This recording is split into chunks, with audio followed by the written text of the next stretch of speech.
Alors aujourd'hui, on connaît les cathares essentiellement à partir des textes, donc les sources écrites. Et il faut faire un peu la différence entre, je dirais, les sources qui sont d'origine cathare, en quelque sorte, et les autres. Alors les sources qui sont cathares, malheureusement, sont très peu nombreuses au jour d'aujourd'hui.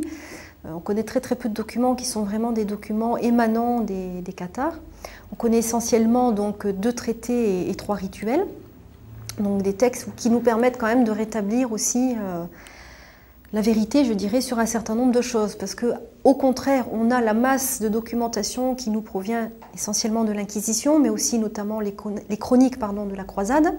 Donc là, nous avons énormément de documents, mais des documents qui proviennent des accusateurs, donc forcément, qui ont tendance à être orientés, qui ne sont pas neutres, et qui contiennent aussi souvent des informations qui sont fausses. En tout cas, c'est vrai que c'est essentiellement la source écrite qui nous permet de parler du catharisme, sachant qu'il n'y a pas d'objet spécifiquement cathare et il n'y a pas non plus de bâtiment spécifiquement cathare. Voilà, il n'y a pas d'église, il n'y a pas d'abbaye cathare, il n'y a pas non plus réellement de château cathare. Donc on se base essentiellement sur ces documents.